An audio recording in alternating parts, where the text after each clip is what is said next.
Assalamualaikum warahmatullahi wabarakatuh. Shalom, Om Swastiastu, Namo Buddhaya, salam kebajikan. Yang terhormat Ibu Dr. Riri Rengganis, M.Hum, selaku dosen pengampu mata kuliah Bahasa Indonesia dan teman-teman yang saya banggakan.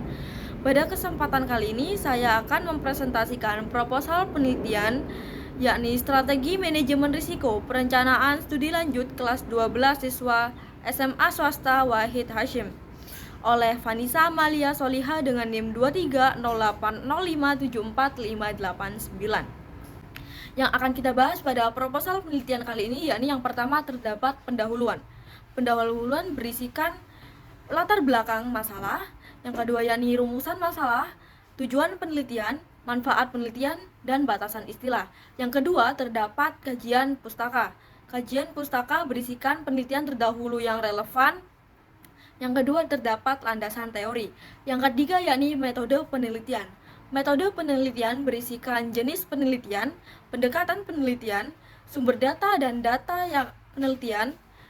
Yang keempat yakni teknik pengambilan data. Yang terakhir adalah teknik analisis data. Pendidikan merupakan salah satu faktor yang dapat meningkatkan kualitas sumber daya manusia. Pendidikan yang berkualitas akan menghasilkan generasi bangsa yang unggul. Generasi bangsa yang unggul memiliki karakter, pengetahuan, keterampilan, dan kompetensi yang tinggi. Generasi yang unggul berperan penting atas pemajuan perkembangan bangsa. Siswa kelas 12 merupakan siswa di mana mereka dihadapkan masa transisi pendidikan dasar dan studi lanjut. Oleh karena itu, mereka perlu merencanakan studi lanjut yang sesuai dengan minat dan kemampuan mereka. Namun, yang seperti dinyatakan Sirtes Wijaya pada tahun 2010 yang menyimpulkan bahwa 30% siswa mengalami kebingungan atas pengambilan keputusan studi lanjut. Kemudian dikatakan oleh Gunawan pada tahun 2001, yakni pentingnya menghadapi fase ini oleh orang tua dan siswa kelas 12. Kemudian Supratna menambahkan masalah yang dihadapi oleh siswa kelas 12 yakni adalah kebingungan dalam memilih universitas atau studi lanjut yang mereka pilih dan mereka minati. Oleh karena itu, pentingnya perencanaan agar siswa tidak mengalami kebingungan dalam merencanakan studi lanjut yang mereka tempuh, sehingga tidak menimbulkan penyesalan di kemudian hari, dan mereka dapat melakukan studi lanjut sesuai dengan minat, kemampuan, dan bakat mereka. Namun, pada akhir-akhir tahun ini, minat siswa SMA untuk melanjutkan ke perguruan tinggi menurun. Hal ini dibuktikan oleh Badan Pusat Statistik atau BPS yang menyatakan bahwa lulusan siswa SMA yang melanjutkan ke perguruan tinggi pada tahun 2022 hanya sebesar 58,3% daripada tahun sebelumnya 2021 sebesar 60%. Hal ini dikarenakan ada beberapa faktor, yakni faktor tinggi. Faktor tinggi meliputi kegagalan mereka masuk ke perguruan tinggi, kegagalan dalam pembiayaan studi lanjut, dan kegagalan dalam pendaftaran studi ke perguruan tinggi negeri. Dalam kehidupan sehari-hari, kata resiko memiliki ranah yang negatif, sesuatu yang ingin kita hindari atau tidak kita harapkan. Dengan arti kata lain, resiko merupakan ketidakpastian kejadian dalam jangka waktu tertentu yang dapat menyebabkan kerugian dan berdampak bagi masa depan kita, perusahaan, atau suatu organisasi. Oleh karena itu, pentingnya efektivitas penanganan resiko yang baik untuk diri kita, perusahaan, dan suatu organisasi, bahkan organisasi pendidikan. Tidak menutup kemungkinan organisasi pendidikan mendapatkan resiko yang dapat menghalangi perencanaan studi yang telah direncanakan dan memiliki resiko dari faktor internal maupun eksternal. Manajemen risiko merupakan suatu pendekatan yang membantu dalam mengidentifikasi risiko, menilai, dan mengelola risiko yang mungkin timbul dalam perencanaan studi lanjut siswa kelas 12. Tujuan adanya penelitian ini yaitu memberi pemahaman dalam mengidentifikasi risiko, menilai, dan mengelola risiko dalam merencanakan studi lanjut. Pemahaman yang mendalam mengenai strategi manajemen risiko pemilihan studi lanjut dapat menunjang keberhasilan siswa dalam melaksanakan studi dan mengurangi potensi ketidakpastian di masa depan. Rumusan masalah. Ada beberapa rumusan masalah yang akan kita bahas pada penelitian kali ini.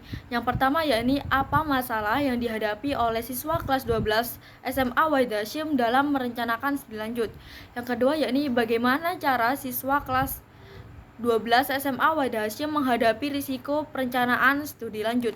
Yang ketiga yakni apa faktor yang mempengaruhi keberhasilan atau kegagalan strategi manajemen risiko perencanaan studi lanjut siswa kelas 12 SMA Wahid Hasyim. Adapun tujuan dari penelitian ini adalah yang pertama untuk mengetahui apa saja masalah yang dihadapi oleh siswa kelas 12 SMA Wahid Hasyim dalam merencanakan studi lanjut.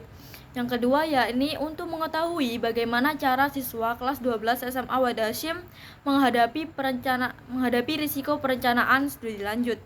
Yang ketiga yakni untuk mengetahui apa saja faktor yang menunjang keberhasilan atau kegagalan strategi manajemen risiko dalam perencanaan studi lanjut siswa kelas 12 SMA Wahid Hasyim.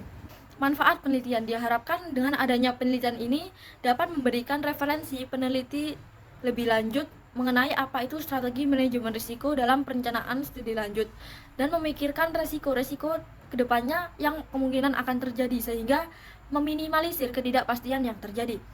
Bagi peneliti, semoga penelitian ini dapat memberikan inspirasi bagi peneliti lainnya untuk mengembangkan apa itu strategi manajemen risiko dalam perencanaan studi lanjut. Bagi siswa, penelitian ini dapat menekankan pentingnya manajemen strategi manajemen risiko dalam pemilihan studi lanjut. Yang kedua, yakni dapat menentukan program studi atau universitas mana yang akan ditempuh siswa dalam melanjutkan studinya sehingga tidak terdapat penyesalan atas pemilihan yang salah. Yang ketiga yakni diharapkan dapat menumbuhkan rasa kemandirian siswa dalam mengambil keputusan dengan mempertimbangkan aspek-aspek risiko yang kemungkinan terjadi di masa depan. Bagi pihak sekolah atau bimbingan konseling, diharapkan pihak sekolah dapat membimbing siswanya dalam menentukan studi lanjut dengan adanya ilmu psikologi dan latar belakang akademik. Yang kedua yakni dengan adanya penelitian ini diharapkan pihak sekolah dapat menetapkan pembelajaran tentang pentingnya manajemen risiko sebelum mengambil keputusan dalam perencanaan sesuatu. Batasan istilah untuk mengurangi kesalahpahaman dalam penelitian kali ini dengan judul Strategi Manajemen Risiko Perencanaan Studi Lanjut kelas 12 SMA Wahid Hasyim, terdapat beberapa istilah yang perlu diluruskan, yakni strategi manajemen risiko merupakan cara yang diterapkan siswa kelas 12 SMA Wahid Hasyim dalam menghadapi risiko perencanaan studi lanjut.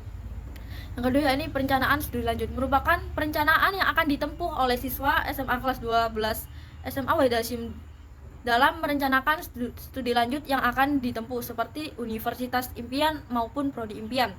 Yang ketiga yakni siswa kelas 12. Siswa kelas 12 merupakan siswa yang telah berada di pendidikan dasar akhir dan akan melanjutkan studi lanjut ke perguruan tinggi. Bab 2 yakni membahas tentang kajian pustaka pada poin 2.1 penelitian terdahulu yang relevan. Penelitian yang pertama yakni kajian minat studi lanjut siswa-siswi SMK Kota Bogor ke perguruan tinggi yang diteliti oleh Fadila, Sujana, dan Sukra Atmaja pada tahun 2019. Dengan hasil penelitian, rendahnya minat studi lanjut siswa dikarenakan siswa masih harus bertanya kepada orang tua dan guru terkait program studi yang akan diambil dan ketersediaan biaya dalam studi lanjut. Yang kedua yakni strategi manajemen risiko dalam meningkatkan minat belajar siswa di SMK Muhammadiyah 1 Kedungoro yang diteliti oleh Fitri dan Hidayat pada tahun 2023. Dengan hasil penelitian, manajemen risiko yang tepat dapat menciptakan lingkungan belajar yang baik, meningkatkan motivasi belajar siswa, dapat meningkatkan nilai akademik siswa. Penelitian yang ketiga yakni tentang peningkatan kemampuan dosen Fakultas Teknik melalui analisis keputusan studi lanjut dengan pertimbangan resiko yang diteliti oleh Kusuma dan Sudarmi pada tahun 2022. Dengan hasil penelitian, pengujian MADM terdapat 5 kriteria dari 76% jumlah keseluruhan dosen berkeinginan melakukan studi lanjut dengan mempertimbangkan analisis risiko pada studi lanjutnya. Penelitian yang keempat dengan judul penerapan layanan bimbingan kelompok untuk peningkatan studi lanjut pada siswa yang diteliti oleh Yuli Hasuti pada tahun 2019 menghasilkan efektivitas layanan bimbingan kelompok dengan pendekatan modeling alumni sukses pendidik mampu meningkatkan perencanaan studi lanjut pada siswa. Penelitian yang kelima dengan judul Strategi Guru Bimbingan dan Konseling untuk Membimbing Siswa dalam Pengambilan Keputusan Studi di MAN 1 Banjarmasin oleh Nur pada tahun 2022 memberikan hasil penelitian dengan pelaksanaan studi tour, expo kampus, dan penggunaan waktu kosong untuk memberikan layanan bimbingan dan konseling siswa, sehingga menurut alumni ini merupakan respon positif dalam bimbingan dan konseling studi lanjut yang diterapkan oleh guru BK MAN 1 Banjarmasin. Penelitian yang keenam yakni strategi perencanaan karir untuk meningkatkan pengambilan keputusan karir siswa SMK yang diteliti oleh Yuyun Aprilia dan Galang Surya pada tahun 2023. Hasil penelitiannya yaitu panduan strategi bimbingan 4CS yang digunakan konselor dalam meningkatkan kemampuan perencanaan karir membuat siswa dapat merencanakan karirnya sendiri tanpa bantuan konselor. Pada poin 2.2 landasan teori yang pertama terdapat strategi. Strategi merupakan suatu pendekatan yang melibatkan penerapan, perencanaan, pelaksanaan gagasan untuk mencapai tujuan sesuai dengan peluang yang tersedia. Yang kedua yakni manajemen risiko. Manajemen risiko merupakan suatu proses sistematis untuk mengidentifikasi, menganalisis, mengevaluasi, mengendalikan risiko suatu keadaan.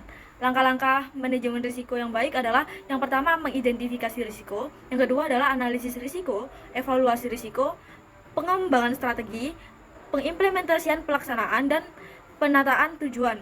Kemudian yakni ada perencanaan. Perencanaan adalah proses memutuskan apa yang ingin dicapai di masa depan dan menentukan langkah-langkah apa yang diperlukan untuk mencapai tujuan yang telah kita inginkan. Terakhir yakni studi lanjut. Studi lanjut merupakan tahapan pendidikan setelah pendidikan dasar. Studi lanjut bertujuan untuk memperluas wawasan siswa yang ingin melanjutkan studinya dan mengembangkan pola pikir bermasyarakat dan bernegara. Yang ketiga yakni metode penelitian. Pada metode penelitian terdapat beberapa subbab. Yang pertama yakni subbab 3.1 jenis penelitian. Pada penelitian kali ini saya menggunakan penelitian deskriptif dan eksploratif. Deskriptif untuk menggambarkan bagaimana cara siswa kelas 12 SMA Wahid Hasyim menghadapi risiko dalam perencanaan studi lanjut, dan eksploratif untuk mengeksplor apa saja faktor yang mempengaruhi keberhasilan atau kegagalan strategi perencanaan studi lanjut oleh siswa SMA Wahid Hasyim. Poin 3.2 yakni pendekatan penelitian. Pendekatan penelitian saya menggunakan pendekatan penelitian kualitatif dengan tujuan agar siswa kelas 12 SMA Wahid Hasyim dapat memahami strategi manajemen risiko perencanaan studi lanjut secara mendalam dan holistik. Ada poin 3.3 yakni sumber data dan data penelitian. Sumber data dibagi menjadi dua, yakni data primer dan data sekunder. Data primer berisikan subjek penelitian yaitu siswa kelas 12 SMA Wahid Hasyim. Yang kedua adalah objek. Objek merupakan strategi manajemen risiko yang diterapkan oleh siswa kelas 12 SMA Wahid Hasyim. Yang ketiga yakni informan. Informan merupakan salah satu siswa kelas 12 SMA Wahid Hasyim yang bersedia untuk diwawancarai. Kemudian lokasi. Pada penelitian kali ini berlokasi di SMA Wahid Hasyim 2 Taman yang berada di Sidoarjo. Kemudian data sekunder. Data sekunder meliputi website perguruan tinggi, berita di media massa, dan standar pendidikan menurut Kemendikbud. Ada poin 3.4 yakni teknik pengumpulan data. Saya mengumpulkan data berdasarkan hasil wawancara. Yang kedua yakni pengisian kuesioner dengan mengajukan beberapa pertanyaan kepada siswa kelas 12 SMA Wahid Hasyim.